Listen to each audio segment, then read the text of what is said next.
संस्कृत नीति कथाओं में पंचतंत्र का पहला स्थान माना जाता है। इस ग्रंथ के रचयिता पंच विष्णु शर्मा है। आज विश्व की 50 से भी अधिक भाषाओं में इनका अनुवाद प्रकाशित हो चुका है। इतनी भाषाओं में इन कहानियों का अनुवाद प्रकाशित होना ही इनकी लोकप्रियता का परिचायक है। पंचतंत्र की कहानियों की रचना का इतिहास भी बड़ा ही रोचक है। लगभग 2000 साल पहले पूर्व भारत के दक्षिणी हिस्से में महिला रोग्य नामक नगर में राजा अलशक्ति का शासन था। उसके 3 पुत्र बहुशक्ति, उग्र शक्ति और अनंत शक्ति थे। राजा अमर शक्ति जितने उदार प्रशासक और कुशल नीतिज्ञ थे, उनके पुत्र उतने ही मूर्ख और अहंकारी थे। राजा ने उन्हें व्यवहारिक शिक्षा देने की बहुत कोशिश की, परंतु किसी भी प्रकार से बात नहीं बनी। हारकर एक दिन राजा ने अपने मंत्रियों से मंत्रणा की। राजा अमर शक्ति के मंत्रिमंडल में कई कुशल, दूरदर्शी और योग्य मंत्री थे। उन्हीं में से एक मंत्री सुमति ने राजा को परामर्श दिया कि पंडित विष्णु शर्मा सर्वशास्त्रों के ज्ञाता और एक कुशल ब्राह्मण है। यदि राजकुमारों को शिक्षा देने और व्यवहारिक रूप से प्रशिक्षित करने का उत्तरदायित्व पंडित विष्णु शर्मा को सौंपा जाए तो उचित होगा। वे अल्प समय में ही राजकुमारों को शिक्षित करने की समर्थ रखते हैं।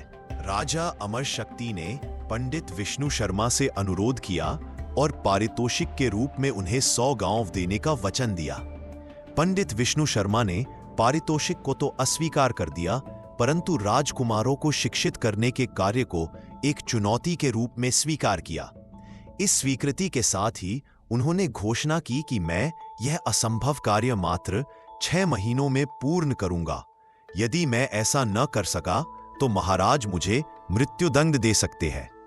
पंडित विष्णु शर्मा की यह भीष्म प्रतिज्ञा सुनकर महाराज अमर शक्ति निश्चिंत होकर अपने शासन कार्य में व्यस्त हो गए और पंडित विष्णु शर्मा तीनों राजकुमारों को अपने आश्रम में ले आए।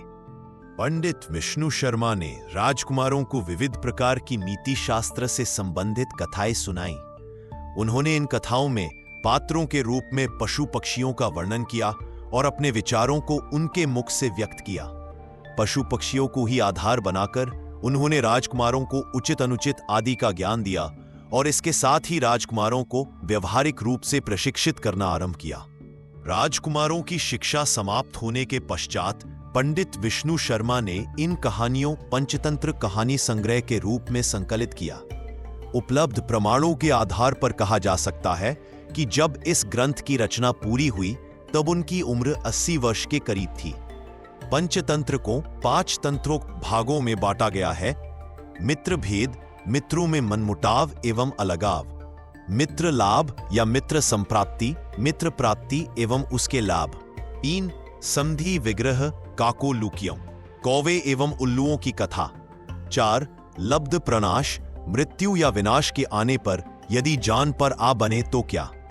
5 अपरीक्षित कारक, जिसको परखा नहीं गया हो उसे करने से पहले सावधान रहें, हड़बड़ी में कदम न उठाएं।